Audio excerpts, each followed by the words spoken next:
வணக்கம். என் பெயர் ரிக்ஷித் சிவசுப்பிரமணியன். இந்த காணொளியில் நான் தமிழ் இலக்கணத்தை பற்றி பேச போகிறேன்.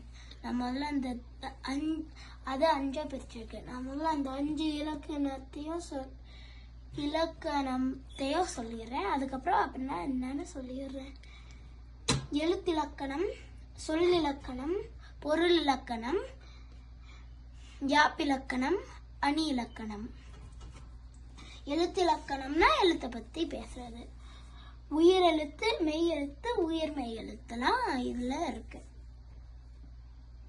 சொல்லிலக்கணம்னா சொல்ல பத்தி பேசுறது. அதுல பெயர்ச்சொல், வினைச்சொல், பால், எண், காலம். பெயர்ச்சொல்னா பெயர், அவன், அவள், சில பேர் பாபு, சீமு, அது மாதிரி ஏதாவது. அதுக்கப்புறம் வினைச்சொல்னா நம்ம செய்யறது, ஓடுறது, படுக்கிறது, நிக்கிறது, தூங்குறது, ஓடுறது, அத மாதிரிலாம். அதுக்கப்புறம் பால்னா ஆண் பால், பெண் பால், ஆண்கள், பெண்கள். எண்ணா நம்ம எண்ணுறது 1 2 3 4. அதுக்கப்புறம் காலங்கள்னா இறந்த காலம், எதிர்காலம், நிகழ்காலம். பொருள் இலக்கணம்னா பொருளையும் கருத்தையும் பத்தி பேசுறது. அதுல 2 இருக்கு. அகப்பொருள், புறப்பொருள். அகப்பொருள்னா நம்ம உள்ள இருக்கிற இது, நமக்கு பிடிச்சது, பிடிக்காதது, அதெல்லாம். அதுக்கு ஒரு எடுத்துக்காட்டு என்னன்னா, அவள் அழுதாள். அதுக்கப்புறம் புறப்பொருள்னா நம்மளோட வீரம், வெற்றி, அதெல்லாம் நம்மளோட வெளியில இருக்கிறதெல்லாம் சொல்றது. அதுக்கு ஒரு எடுத்துக்காட்டு என்னன்னா, அவன் வென்றான். அடுத்து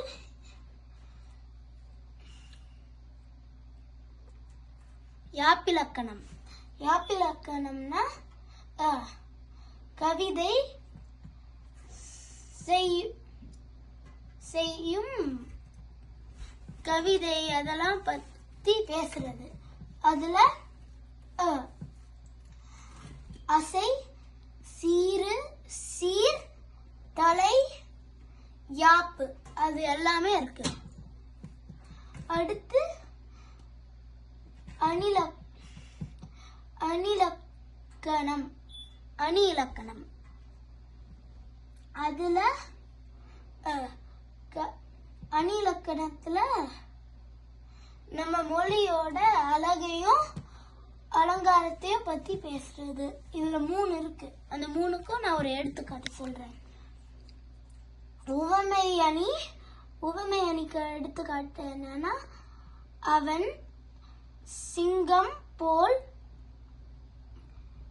வீரம். அவனுக்கு சிங்கத்துக்கு மாதிரி இருக்கிற வீரம் இருக்கான். அதான் இதுல போட்டிருக்கு.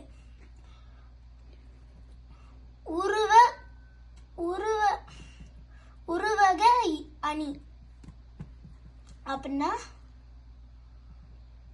அவன் ஒரு சிங்கம் அப்படின்னா அவன் ஒரு மனிதன் தான், அவன் ஒரு சிங்கம் மாதிரி இருக்கான்னு சொல்லிருக்கு. அதுக்கப்புறம் எதிர்மறை அணி அப்படின்னா, சிறிய உடல், பெரிய மனம் அப்படின்னா அவர் ஒரு குட்டி ஆளா இருக்கலாம், ஆனாலும் அவங்களுக்கு ஒரு பெரிய மனசு இருக்கான். அப்படின்னா அவங்க ஒரு பிள்ளையா இருக்கலாம், பெரியவங்களா இருக்கலாம், ஆனாலும் அவங்களுக்கு ஒரு பெரிய மனசு இருக்கு, நிறைய உதவி செய்யற மாதிரி. அதான் இதுல போட்டிருக்கு. நன்றி, வணக்கம்.